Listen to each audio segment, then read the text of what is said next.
একজন অন্ধ সাহাবীকে নিয়ে পবিত্র কুরআনে ১৬টি আয়াত নাজিল হয়েছে। সৌভাগ্যবান সেই সাহাবীর নাম আব্দুল্লাহ ইবনে উম্মে মাকতুম রাদিয়াল্লাহু তাআলা আনহু। দৃষ্টিশক্তিহীন হলেও তার হৃদয় ছিল ঈমানের আলোয় পূর্ণ। তবে এমন কি ঘটেছিল যে কারণে তাকে নিয়ে মহান আল্লাহ ওহী নাজিল করলেন? বিস্তারিত জানাচ্ছেন সৈয়দ নওশাদ। একদিন রাসূল সাল্লাল্লাহু আলাইহি ওয়াসাল্লাম কুরাইশ গোত্রের কয়েকজন নেতাকে ইসলাম সম্পর্কে বলছিলেন। সে সময় আব্দুল্লাহ ইবনে উম্মে মাকতুম রাদিয়াল্লাহু তাআলা আনহু এসে হাজির হলেন। তিনি বললেন, ইয়া রাসূলুল্লাহ, আল্লাহ আপনাকে যা শিক্ষা দিয়েছেন তার থেকে কিছু আমাকে শিখিয়ে দেন।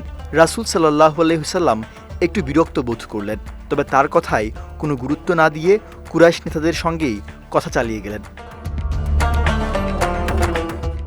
কুরাইশ নেতাদের সঙ্গে আলোচনা শেষ করে রাসূল সাল্লাল্লাহু আলাইহি ওয়াসাল্লাম যখন বাসায় যাওয়ার জন্য প্রস্তুতি নিচ্ছেন, তখনই আল্লাহ ওহী নাজিল করলেন।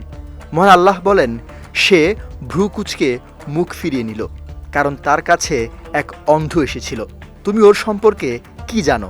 সে হয়তো পরিশুদ্ধ হতো বা উপদেশ নিত, কিংবা উপদেশ থেকে উপকার পেত। যে নিজেকে বড় ভাবে তার প্রতি বরং তোমার মনোযোগ। আল্লাহ তাআলা আরও বলেন, যদি সে নিজেকে পরিশুদ্ধ না করে তবে তাতে তোমার কোনো দোষ হতো না। অথচ যে কিনা তোমার কাছে ছুটে এলো আর এলো ভয়ে ভয়ে, তাকে তুমি অবজ্ঞা করলে। কখনো তুমি এমন করবে না। এ এক উপদেশবাণী, যার ইচ্ছা তা গ্রহণ করবে।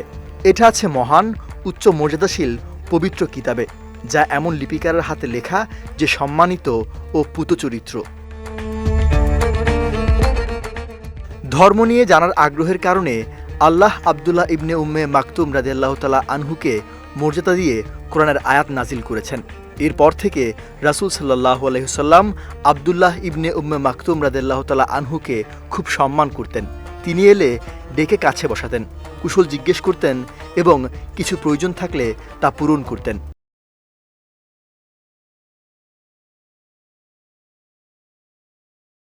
ইবনে উম্মে মাকতুম রাদিয়াল্লাহু তাআলা আনহু ছিলেন ইসলামের প্রথম পর্বের বিশ্বাসীদের একজন।